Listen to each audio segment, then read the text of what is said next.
নমস্কার, আমার বাংলা সংবাদে আমি সমর্পিত ভট্টাচার্য আপনাদের স্বাগত জানাচ্ছি। প্রথমে দেখে নেব আজকের সংবাদ শিরোনাম। গোলাঘাটে বিক্ষোভ ঘিরে নিরাপত্তা বিতর্ক, মুখ্যমন্ত্রী নয় বোতল ছুড়ে মারার লক্ষ্য ছিলেন মন্ত্রী অতুল বরা।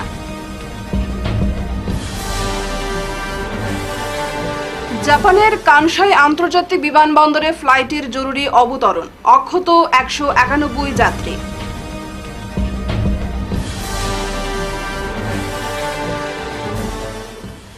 রাজ্যব্যাপী গরুর মাংস বিক্রির বিরুদ্ধে অভিযান, আটক 133।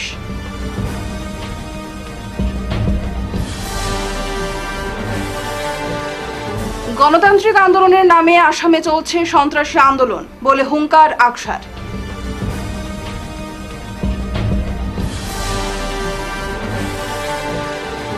কাছাড়ের হারাং নদীর করাল স্রোতে ভেসে গেল বাঁশের সাঁকো, ফের দুর্ভোগে ভাঙারপাড়ের মানুষ। এবারে বিস্তারিত আমার বাংলা সংবাদ। গোলাঘাটে 30 জুন ঘটে যাওয়া কথিত নিরাপত্তা লঙ্ঘনের ঘটনায় মুখ্যমন্ত্রী হিমন্ত বিশ্ব শর্মা নয়, রাজ্যের কৃষিমন্ত্রী অতুল বরা ছিলেন আসল লক্ষ্য। ঘটনার দিন দুপুর 1:20 নাগাদ কংগ্রেস ভবনের সামনে দিয়ে যাওয়ার সময় অতুল বরার কনভয় লক্ষ্য করে একটি সবুজ রঙের প্লাস্টিকের বোতল ছোড়া হয়। বোতলটি সরাসরি বরার গাড়িতে আঘাত করে বলে সূত্রের খবর। ঘটনার সময় কংগ্রেস ভবনের প্রাঙ্গণে যুব কংগ্রেসের গোলাঘাট জেলা কমিটি একটি বিক্ষোভ কর্মসূচি চালাচ্ছিল। মূলত গির গরু ইস্যু এবং মন্ত্রী জয়ন্তমল্লু বড়ুয়ার বিরুদ্ধে বিভিন্ন স্লোগান তুলেই বিক্ষোভ শুরু হয়। গোলাঘাট জেলার পুলিশ পরিদর্শক মিন্টু হান্ডিক জমা দেওয়া প্রতিবেদনে জানিয়েছেন, ঘটনার সময় জেলায় দুটি গুরুত্বপূর্ণ ভিআইপি কর্মসূচি চলছিল। পুলিশ কংগ্রেস ভবনের ভেতরেই বিক্ষোভকারীদের আটকে রাখে যাতে তারা রাস্তায় নামতে না পারে। তবে অভিযোগ অনুযায়ী সেই ভবনের মধ্য থেকে একটি 1 লিটারের সবুজ প্লাস্টিক বোতল ছোড়া হয়, যা বরার গাড়ির নম্বর AS01GB 6600-তে লাগে। পুলিশ এই ঘটনাকে নিরাপত্তা লঙ্ঘনের গুরুতর উদাহরণ হিসেবে দেখছে। সাংহাই থেকে টোকিওগামী স্প্রিং এয়ারলাইন্স জাপানের একটি ফ্লাইট মাঝ আকাশে হঠাৎ কেবিনের চাপ কমে যাওয়ায় বিপদ সংকেত জারি করে জরুরি অবতরণ করতে বাধ্য হয়। বিমানের উচ্চতা মাত্র 10 মিনিটে 36 ফুট থেকে কমে নেমে আসে 10,500 ফুটে। প্রাপ্ত তথ্যানুযায়ী ফ্লাইট নম্বর JL8696, যা জাপান এয়ারলাইন্সের সহযোগী এই স্বল্পমূল্যের বিমান সংস্থা পরিচালনা করছিল, মাঝপথে প্রেসারাইজেশন সতর্কতা পায়। সঙ্গে সঙ্গেই বিমানে অক্সিজেন মাস্ক নেমে আসে। পাইলট তৎক্ষণাৎ জরুরি অবস্থা ঘোষণা করেন। বোয়িং 737 বিমানটি নিরাপদে জাপানের কানসাই আন্তর্জাতিক বিমানবন্দরে অবতরণ করে। বিমানে থাকা 191 জন যাত্রী ও ক্রু সকলেই অক্ষত রয়েছেন বলে জানানো হয়েছে। বিমান সংস্থার তরফে জানানো হয়, যাত্রীদের সুরক্ষাকে সর্বাধিক অগ্রাধিকার দেওয়া হয়েছে এবং ঘটনাটি নিয়ে তদন্ত শুরু হয়েছে। রাজ্যব্যাপী গরুর মাংস বিক্রির বিরুদ্ধে সমন্বিত অভিযান শুরু করেছে অসম পুলিশ। অসম গবাদি পশু সংরক্ষণ আইন 2021-এর অধীনে একাধিক জেলায় একযোগে অভিযান চালিয়ে 133 জনকে আটক করা হয়েছে। মঙ্গলবার গুয়াহাটি, নগাঁও, চড়াইদেও, কোকরাঝাড়, দক্ষিণ কামরূপ, হাইলাকান্দি, শ্রীভূমি, ধুবড়ী এবং ডিব্রুগড় সহ অন্যান্য জেলায় 112টি হোটেলে অভিযান চালানো হয়, যার ফলে সন্দেহভাজন গরুর মাংসের বড় পরিমাণ রান্না করা এবং কাঁচা মাংস বাজেয়াপ্ত করা হয়। পুলিশের মতে 133 জনকে আটক করা হয়েছে এবং 1084 কেজি সন্দেহভাজন গরুর মাংস বাজেয়াপ্ত করা হয়। অভিযান চলাকালীন বিভিন্ন স্থানের বেশ কয়েকজন পালিয়ে যেতে সক্ষম হয়েছে। গুয়াহাটি শহরের কাটাবাড়ি এলাকায় আজ গড়চক পুলিশ দ্বারা একটি অভিযানে 70 কেজিরও বেশি গরুর মাংস উদ্ধার করা হয়েছে, পুলিশ সূত্রে জানানো হয়। 32 কেজি সন্দেহভাজন গোমাংস জব্দ করা হয়েছে এবং 5 জনকে আটক করা হয়েছে এই অভিযানে। কাছাড়ে 6টি হোটেলে অভিযান চালানো হয়, 8 জনকে আটক করা হয়। 24 কেজি 500 গ্রাম মাংস উদ্ধার করা হয়েছে। উল্লেখ্য, আইন গবাদি পশুর হত্যা এবং মন্দিরের নিকটবর্তী ও হিন্দু সংখ্যাগরিষ্ঠ এলাকায় গরুর মাংসের বিক্রি নিষিদ্ধ করে। এৰেষ্ট কৰিছোঁ আৰু তাৰ লগতে 24 কেজিৰো অধিক গো মাংস অবৈধভাৱে মজুত ৰখা আৰু বিক্ৰী কৰা গো মাংস আমি জব্দ কৰিছোঁ। তাৰ লগতে 6টা অঞ্চলত যিকেইটা আমাৰ অভিযান চলিছিলে, এটা আছিলে আমাৰ বৰখলা অঞ্চলত, কালাইন অঞ্চলত, উদাৰবন অঞ্চলত আৰু সদৰ থানাৰ শিলচৰ অঞ্চলত, ধলাই অঞ্চলত আৰু লক্ষীপুৰ অঞ্চলত, এই 6টা অঞ্চলত আমাৰ এই বিশেষ সূত্ৰৰ খবৰৰ ভিত্তিত আমি অভিযানটো চলাইছিলোঁ। আৰু অভিযান কালত দেখা গৈছে যে বিভিন্ন সময়ত যদি কেটল প্ৰিজাৰ্ভেশ্যন এক্ট 2021 আৰু ইয়াৰ এমেণ্ডমেণ্ট এইটো এক্ট হৈছে 22, তাৰ ভিত্তিত আমাৰ ইয়াত যিটো স্লটাৰ বা গো হত্যা সম্পূৰ্ণৰূপে বন্ধ আছে, নিষিদ্ধ আছে।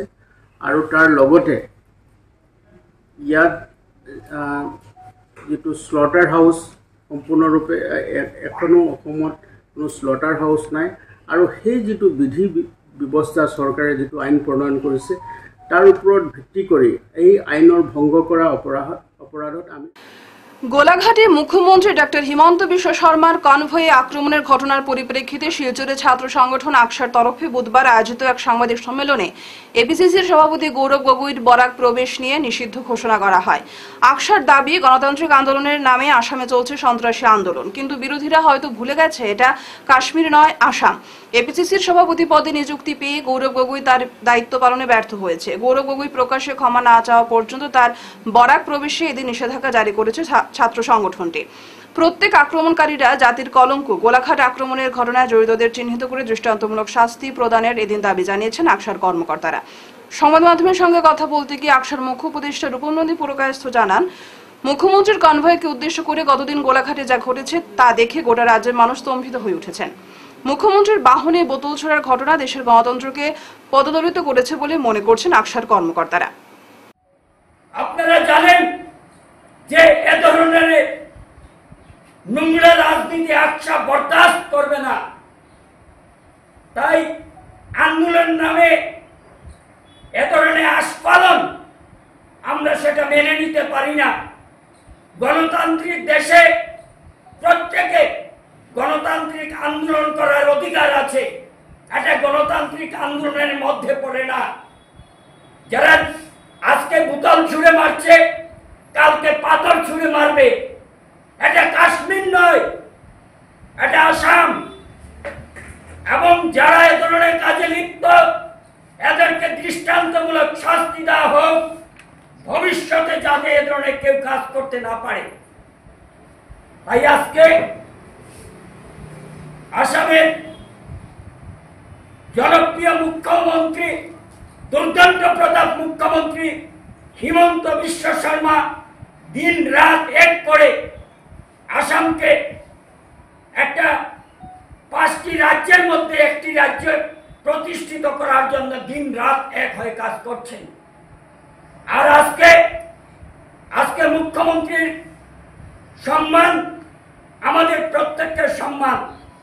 আজকে যারা ছুঁড়ে মেরেছে তারা একটা জাতির কলঙ্ক, তাই দৃষ্টান্তমূলক শাস্তি যদি এদেরকে দেওয়া না হয় তাহলে ভবিষ্যতে আশঙ্কাই বাস্তবায়িত হলো। করালগ্রাসী হারাং নদীর স্রোতে তলিয়ে গেল বাঁশের সাঁকো। মন্ত্রী কৌশিক রায়ের প্রতিশ্রুতি অনুযায়ী দীর্ঘ প্রচেষ্টার পর কাছাড়ের ভাঙারপাড় স্থিত হারাং নদীর উপরে থাকা ভেঙে যাওয়া সেতুর পরিবর্তে মানুষের পারাপারের জন্য দিন কয়েক পূর্বে বাঁশের সাঁকো নির্মাণ করা হলেও আজ সকালে হারাং নদীর জলের স্রোতের ওই বাঁশের সাঁকোটি ভেঙে যায়। এবারে ফের নদী পারাপারের সমস্যায় জেরবার হচ্ছেন সাধারণ মানুষ। প্রশ্ন উঠছে, কবে বসবে প্রশাসন তথা মন্ত্রীদের প্রতিশ্রুতির বেইলি সেতু? প্রতিশ্রুতির দিন পেরিয়ে গেলেও আজ পর্যন্ত কেন পৌঁছেনি বেইলি সেতু নির্মাণের সামগ্রী? এখন দেখার বিষয়, ভাঙা প্রতিশ্রুতির পাহাড় ডিঙিয়ে কবে বাস্তবে রূপ পাবে বহু প্রতীক্ষিত বেইলি সেতু। অনুরোধ করি আর যে কমসে কম আমরা ঝুলন্ত ব্রিজ একটা দিয়ে আমরা বাচ্চাইন্তর যে ভবিষ্যৎ অন্ধকার দিকে জেলা না যায়, তাহলে একটা যদি ঝুলন্ত ব্রিজ দিলেন তা আমরা মনে করবো আমরা বাচ্চাইনগুলা স্কুলে আওয়া যাওয়া করতে পারবো। বর্তমান পরিস্থিতিটা কমসে কম একটা সামাল দিয়া যাইতে পারবো। আমাদের পঞ্চায়েতের সভানেত্রীর প্রতিনিধি বলেছেন, আমার স্যারও বলেছেন, আমিও আমি বলেছি যে যদি 2 দিনের ভিতরে এই ঝুলন সেতু যদি 2 দিনের ভিতরে যদি সমাধান করে দেওয়া না হয় তাহলে গোটে বরাবর মানুষ রাস্তা আন্দোলনে নামতে আমরা বাধ্য হয়েছি। কারণ আমরা প্রায় 15 দিন থেকে অপেক্ষারত অবস্থা আছে। মানুষ রোগী যারা আছে এরা মানে রোগে ভুগতেছে। স্টুডেন্টরা পড়তে পারছে না, কিন্তু আমরা আজকে ওই জায়গায় বলছি এই সবরে সাক্ষী করিয়া হয়েছি যদি 2 দিনের ভিতরে যদি আমাদের সমস্যা যদি সমাধান করে দেওয়া না হয় তাহলে আমার আন্দোলনের পথটা বাঁচে নেই। শিলচর কালাইন রোডের রানীঘাট কৃষ্ণপুরে ভয়ঙ্কর দুর্ঘটনা সংঘটিত হয়। ঘটনার বিবরণে জানা যায়, সিলিন্ডার বোঝাই ট্রাকের পেছনে ধাক্কা মারে দ্রুতগামী যাত্রী বোঝাই এক সুমো গাড়ি। সুমো গাড়িটি গুয়াহাটি থেকে মিজোরাম যাওয়ার সময়ে এই পথ দুর্ঘটনা সংঘটিত হয়। দুর্ঘটনাটি দেখে স্থানীয় জনগণ আহতদের উদ্ধার করে শিলচর মেডিকেল কলেজ হাসপাতালে প্রেরণ করে খবর লেখা পর্যন্ত আহতদের কোনো পরিচয় পাওয়া যায়নি বলে জানা গেছে। খুব বড় অ্যাক্সিডেন্ট, 2টা গাড়ির লগে অ্যাক্সিডেন্ট হয়েছে। মিজোরামের গাড়িটা গুয়াহাটির থেকে আবার সময় অ্যাক্সিডেন্ট হয়েছে রানীঘাট। এই জায়গাতে অ্যাক্সিডেন্ট হওয়ার পরে আমরা 108 কল করছি, তারা কয় নিয়ারেস্ট কোনো অ্যাম্বুলেন্স নাই। এটার লাগে 1 ঘন্টা 2 ঘন্টা হয়ে আসছে, এখন তো কোনো অ্যাম্বুলেন্স আইছে না। এরকম মানুষ কি বাঁচবো গেলে অ্যাক্সিডেন্ট হইলে কোনো অ্যাম্বুলেন্স নাই, মানুষ কিরকম দিব গাড়ি? আমরা অটো দিয়া মেডিকেল কলেজ পাঠাইছি যারা ইনজুর হয়েছে এরারে, কিন্তু 108 ফোন করার পরে তারা বলছে নিয়ারেস্ট কোনো জায়গা অ্যাম্বুলেন্স নাই। আমরা সরকারের কাছে ওটাও দাবি যে আম পাবলিকর যদি কিচ্ছু হয় আর আমরা যদি ফোন করি উঠিয়া কোনোদিন অ্যাম্বুলেন্স নাই, তো আর করার কিচ্ছু নাই। জনসাধারণ আপনি ওই তো কই কল করছি 108, তারা দেখার যে নিয়ারেস্ট কোনো অ্যাম্বুলেন্স অ্যাভেলেবল নাই। বড়খলা আছে, রাজনগর আছে, এটাতে কিন্তু অ্যাম্বুলেন্স দিতে পারে, তারা কেন দিল না? তারা বড়াপালির একটাই রাস্তা তো এখন কালাইন রোড। এখন হেমন্ত বিশ্ব শর্মা স্যারে জানেন যে একটাই রাস্তা, এই রাস্তার নিয়মে গেলে তো নিয়ারেস্ট সবসময় অ্যাম্বুলেন্স রাখতে আসলো। এরপরে এরা ওই লাগি মিজোরাম স্টেটের মানুষ, বাইরে স্টেটের মানুষের কোনো ফ্যাসিলিটি পেয়েছে না। এখন এটা কি করা যায়? এখন ধলাই পুলিশের বড়সড় সাফল্য। মঙ্গলবার সকাল আনুমানিক 10টা নাগাদ ভাগাবাজার এলাকা থেকে জাল নোট সহ এক যুবককে আটক করে ধলাই পুলিশ। ধৃত যুবক জামালপুরের বাসিন্দা কামরুল হক লস্করের পুত্র মাহমুদুল হাসান লস্কর, বয়স 22। গোপন সূত্রে খবর পেয়ে অভিযান চালিয়ে ধলাই পুলিশ তাকে আটক করে। পুলিশের প্রাথমিক তদন্তে তার কাছ থেকে বৃহৎ পরিমাণের জাল নোট পাওয়া যায়, তবে এখন পর্যন্ত জব্দকৃত টাকার সঠিক পরিমাণ জানা যায়নি। ধৃতকে থানায় নিয়ে টানা জিজ্ঞাসাবাদ চালাচ্ছে ধলাই পুলিশ। প্রাথমিকভাবে সন্দেহ করা হচ্ছে তার পেছনে বড় কোনো চক্র সক্রিয় থাকতে পারে। পুলিশ তদন্তে নেমেছে এবং জাল নোটের উৎস ও নেটওয়ার্ক খুঁজে বের করার চেষ্টা চালিয়ে যাচ্ছে। কালকে সকাল আনুমানিক 11:30টার সময় জামালপুরের একজন ছেলেরে 2 নম্বরই টাকা দিয়া বাগাবাজার ধরা হয়েছে। ধরার পরে পুলিশে গিয়ে আনছেন, আনার পরে তারা লইয়া গেছেন। ভিডিও ক্লিপও আছে। হ্যাঁ লেনদেন করে মানুষের লগে, যত লেনদেন করে অত লেনদেনও কিছু সংখ্যক জালি নোট ঢুকাই দেয়। এইরকম করতে করতে মানুষ বিরক্ত লাগিয়ে আসছে। এই জালি নোট দিয়া মানুষে চায় না যে ইয়ে করতো। এরপরে লাস্টে জালি নোট পাইলে মানুষে ভয় করে, মানুষে কথা বাইর করে না। আমি এসপি মহোদয়ের কাছে আমার অনুরোধ, যে সিএম স্যারের কাছে আমার অনুরোধ, যে বাগাবাজার জামালপুর এই যে হাসান লস্কর, এনামুল লস্কর আর আসলাম উদ্দিন লস্কর, তারা জালি নোটর কারবার করেন। তারার একটা গৃহ আছে, তারার একটা গ্যাং আছে। তারা টাকা বানাইয়া নিয়া আর কাপড়ে ঠগায়। আর আগুয়া জাগুয়া মানুষ পাইলে, কিছু সরল সিধা মানুষ পাইলে এরারেও ঠগায়। আর ঠগাইয়া আর ও ইলা অনেক ঘটনা হইয়া আসছে। মানুষে ভয় করি হয় না, তারা কিছু গুন্ডা প্রকৃতির মানুষ। আর আমরা ভয় করি। আর এখন ওসি স্যারের কাছে আমার অনুরোধ, যে জিনিসটা ভালো করে তদন্ত করার লাগিয়া, যে তদন্ত করিয়া ইয়ে করেন, এই যে বিচারটা করেন, আইনের আশ্রয়ে বিচারটা করেন। আমরা বেশ ভুক্তভোগী।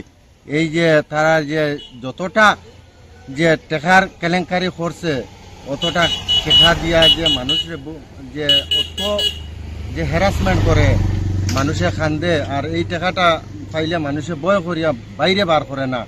যে এসপি মহোদয়ের কাছে করজুড়ে আবেদন, বিচার চাই, যে এই যে জামালপুর বাগাবাজার এই যে হাসান লস্কর, এনামুল লস্কর আর আসলাম উদ্দিন লস্কর, এরারে যে কোনো মতে হ্যারাসমেন্ট করিয়া তারারে আনিয়া অ্যারেস্ট করিয়া তারারে আইনের আশ্রয় আনিয়া তারারে জিজ্ঞাসাবাদ করা। শিলচর জয়ন্তিয়া সড়কে অবস্থিত বাবুর বাজারের হারাং সেতুটি এখন চরম ঝুঁকিপূর্ণ অবস্থায়। সেতুটির উপর দিয়ে প্রতিদিন শতাধিক ওভারলোডেড পণ্যবাহী লরি চলাচল করছে, যার ফলে যে কোনো সময় এই গুরুত্বপূর্ণ সেতুটি ভেঙে পড়ার আশঙ্কা করছেন এলাকাবাসী। উল্লেখ্য, এর আগে ওভারলোডেড লরির চাপে ভেঙে পড়েছে কাটিগড়ার গ্যামন সেতু ও ভাঙ্গারপাড়ের হারাং সেতু। ফলে গুয়াহাটির সাথে বরাক উপত্যকা সহ ত্রিপুরা, মিজোরাম এবং মণিপুর রাজ্যের সংযোগ রক্ষা করতে এখন একমাত্র বিকল্প পথ হিসেবে ব্যবহৃত হচ্ছে শিলচর জয়ন্তিয়া সড়ক। এই সড়কের উপরই অবস্থিত বাবুরবাজারের দুর্বল হারাং সেতুটি। স্থানীয়দের অভিযোগ, প্রশাসনের পক্ষ থেকে সেতুর উপর 40 টন পর্যন্ত ওজন বহরের অনুমতি থাকলেও বাস্তবে প্রতিদিন 14 থেকে 16 চাকার বিশাল ওভারলোডেড লরি এই সেতু ব্যবহার করছে। এতে সেতুর কাঠামো ক্ষতিগ্রস্ত হচ্ছে এবং যে কোনো সময় বড় দুর্ঘটনা ঘটতে পারে বলে আশঙ্কা করছেন তারা। ব্রিজের অবস্থাটা খুব খারাপ। বাঙ্গারপাড় ব্রিজ যেরকম বাঙ্গিয়া নদীত পড়ছে, ঠিক অনুরূপভাবে এই ব্রিজটা বাঙ্গিয়া নদীত পড়ব।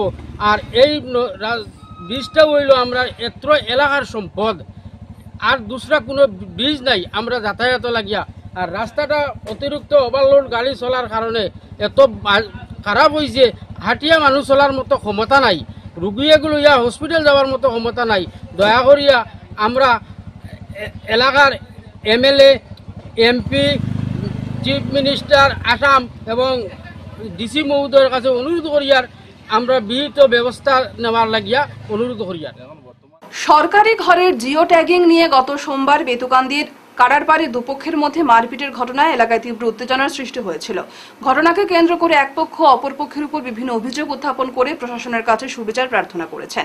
এদিকে ঘটনার পরদিন অর্থাৎ মঙ্গলবার গ্রামের দিলওয়ার হোসেন লস্কর, মাসুক আহমেদ লস্কর ও আক্তার হোসেন লস্কর সহ অন্যান্যরা সাংবাদিক সম্মেলনের মাধ্যমে তাদের উপর লাগানো সমস্ত অভিযোগ সম্পূর্ণ মিথ্যা ও ভিত্তিহীন বলে নিজের স্পষ্টীকরণ সংবাদ মাধ্যমের সামনে তুলে ধরেন। তারা জানান, আমার মা আর আমার মেয়েটা আমি ডাক্তার দিতাম যাওয়ার সময় আমি একজন আমার গ্রামের বাই হাসিন্ডে যাচ্ছি, দেখিয়া বন্ধ করতে করে বাইকে দাখলটা হইতে এটা একটা গালা গালিছে, দলা ফজুরি তা গালার লাখান আর কি খোয়ার মতো না, দলা বাজে করছে।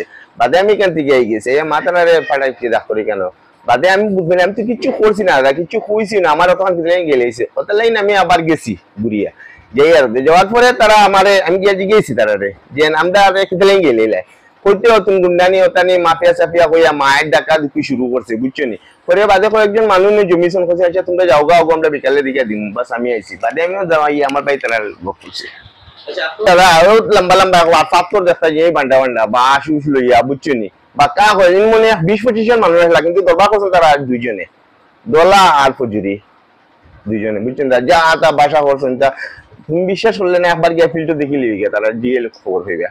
তাতে আমি এইখান থেকে কয়েকদিন বিচারি তারা কইছেন আমারে, ঠিক আছে হুসেন যাও গা এটা গিয়ারে, ঠিক আছে বিকালে আমরা বইটা শেষ করে দিম কইয়া আমরা ফাটাই আমি আইছি। তোরা পরে শুনি তারা কেস দেওয়ার দিয়েছেন, কজন মহিলা হইলালে ভিতরে কতজন মহিলা আসেনি তারা বিজান তারা টসার করে দলা কোনো মাতজিনে আয় না, তার ঘরে গিয়ে ফিটিয়ে যায়, তাও গরিব মানুষ বিচ্ছু নিয়ে তারা যা ফিটাফিটি করে। কালকের ঘটনা আমরা শুনছি হইল কি তারা জিওটক জোর জবরদস্তি একটা রাখি দিছে, রাখি এইখানে তারা জিওটকে যে করে হে বাগিয়া গেছে গিয়া অফিসার বাগিয়া গেছে গিয়া। আর হইল গিয়া ইঞ্জিনিয়ার এন্ড গৌর তারা আরো আছে। আর দলা তারা যে এইখানে আমি শুনছি লোকমুখে শুনছি এইখানে মনে হয় 10-12টা গড় আছে, তারা এইখানে গড় মালাই অবৈধভাবে গড় মালাইয়া রাখছে, ওই গড়গুলি মাঝে তারা কমপ্লেন দিয়া রাখছে। আর ওই কারণে হইল কি তারা গড়টা হন না, কারণ তো এখানে হইল কি এটা তো হইল কি তার কোনো দাগ ফাট্টা কিছু নাই, ওই লাগিন গিয়া এটা আমার একটা মাত হইল যে দলা একটা ভূমাফিয়া। কারণ দলায় যেরকম অত্যাচার চালায় পাড়া প্রতিবেশীর উপরে, বা যারা এই যে গরিব গুলা লোক আছে তারা মুখে বলতে পারে না, মানুষের কাছে গিয়ে বিচার দেয় যে দলার কারণে আমরা জিও করতে পারি না, আর দলা বাইরে থাকা খাটিলিম বাটিলিম তোমরা সব টানা দিতে লাগবো, এই কইয়া দলায় ইউনিটি বাড়ায়। এটা তো গরিব অসহায় মানুষ দলায় দৌড়াইতে বাধ্য হয়, কারণ এটা করতে করতে করতে করতে বালা মানুষের উপরে কতিপয় ব্যক্তির স্বার্থ চরিতার্থ করতে 746 টন ভোটারের নাম এক ওয়ার্ড থেকে চলে গেল আরেক ওয়ার্ডে। গ্যাজেট নোটিফিকেশনের কর্পোরেশনের যে ম্যাপ রয়েছে সেই ম্যাপে এবং সরকারের অন্যান্য নথিতে রয়েছে এই 746 জন ভোটারের নাম, কিন্তু সরকারি নিয়মকে বৃদ্ধাঙ্গুল দেখিয়ে হঠাৎ করে এই ভোটারদের নাম চলে গেল 39 নম্বর ওয়ার্ডে। তা নিয়ে তীব্র উত্তেজনা দেখা দেয় 32 নম্বর ওয়ার্ডের ভোটারদের মধ্যে। ইতিমধ্যে বিষয়টি প্রশাসনের কাছে তুলে ধরলে কাছাড়ের নির্বাচন আধিকারিক মাসি টপনো সরজমিনে উপস্থিত হয়ে এলাকাবাসীর দাবি যাচাই করেন। অম্বিকাপুর সপ্তম খণ্ড যেটা ভোটার ছিল সেটা বুথ আমাদের 32 নম্বর ওয়ার্ডে অন্তর্ভুক্ত করার কথা ছিল, কিন্তু আমাদের বুথগুলা 39 নম্বর ওয়ার্ডে কিছু 700 বুট 39 নম্বর ওয়ার্ডে নিয়ে যাওয়া হয়েছে। সেটা আমরা কোনো অবস্থায় মেনে নিতে পারছি না, কারণ আসাম গেজেট নোটিফিকেশন গাইডলাইন মতে যেটা জারি করা হয়েছে সেইটার মতে দেখা যায় যে 32 নম্বর ওয়ার্ডে অম্বিকাপুর পার্ট 7 অন্তর্ভুক্ত করা আছে। আর আমাদের যেটা করা হয়েছে, ম্যাপিং যেটা করা হয়েছে সেটার মধ্যেও দেখা যায় যে জারনতলা পয়েন্ট বায়া দাসপাড়া বাইপাস হয়ে আমাদের ম্যাপিং করা হয়েছে ইস্ট সাইডটা। তো আমাদের ইস্ট সাইডে যেগুলো বুটার আছে 700 বুটারকে তারা ম্যাপের বাইরে 39 নম্বর ওয়ার্ডে আমরা বুটারকে নিয়ে চলে যাওয়া হয়েছে। সেটা আমরা কোনো অবস্থা মেনে নিতে পারছি না। আমরা অতি দুঃখের সহিত বলতে চাই যে আমাদের 32তে আমাদের বুটগুলা অন্তর্ভুক্ত করা হোক। আমার প্রশাসনের কাছে একটাই অনুরোধ যে আমরা আগে যেরকম ছিলাম আমাদের 32 নম্বর ওয়ার্ডে ম্যাপিংয়ে আমাদেরকে দেখাচ্ছে যে আমরা 25 নম্বর ওয়ার্ডে আছি এবং নোটিফিকেশনে দেখাচ্ছে যে আমরা 25 নম্বর ওয়ার্ডে আছি। প্রশাসনের কাছে একটাই দাবি যে আমরা 25 নম্বর ওয়ার্ডে থাকতে চাই। ডাক্তার এম মাসুমকে সম্মান জানানো হয় ব্যাটারি ফুটবল ক্লাবের পক্ষ থেকে। খেলাধুলার বিকাশে তার অবদান যথেষ্ট বলে এই সম্মাননা স্মারক তুলে দেন সভাপতি ও সাধারণ সম্পাদক ও কার্যকরী সভাপতি তমাল দত্ত সমর ঘোষ। এই ব্যস্ততার মধ্যে আমরা তো দেখলাম হওয়ার পরেও আমরা পাই আর আপনি খুব ব্যস্ত, এই ব্যস্ততার মধ্যে যেন আপনি আপনার একটু সময় করতে পারেন, সেটাই আমরা বড় আনন্দিত স্যার। সময় পারি করতে চেষ্টা করি, সব তো সম্ভব হয় না। যদি আপনারা যেতে পারেন না, উনি আমার অ্যাপয়েন্টমেন্ট কিছু খুঁজে কিছু সদস্যকে আমরা সম্বর্ধনা দিতেছিলাম, এর মধ্যে স্যারও একজন ছিলেন।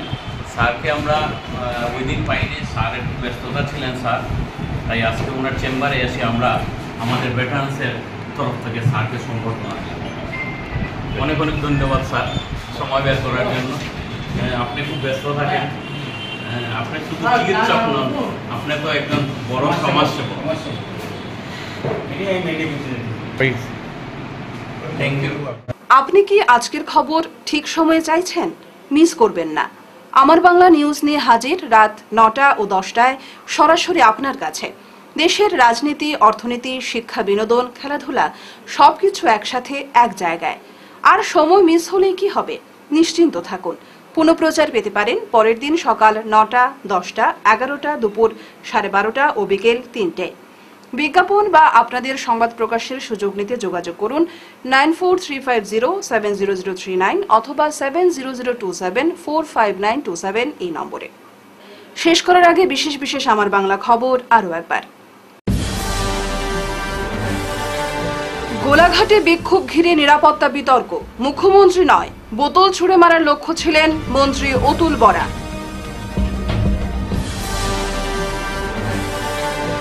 জাপানের কানসাই আন্তর্জাতিক বিমানবন্দরে ফ্লাইটের জরুরি অবতরণ, অক্ষত 191 যাত্রী।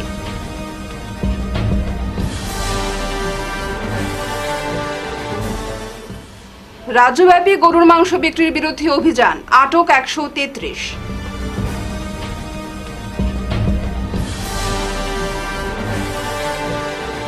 গণতান্ত্রিক আন্দোলনের নামে আসামে চলছে সন্ত্রাসী আন্দোলন বলে হুঙ্কার আকসার।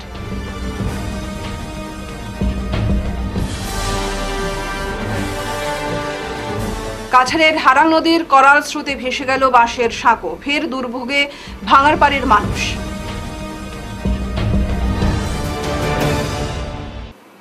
এখনকার মতো আমার বাংলা সংবাদ এ পর্যন্তই। নমস্কার।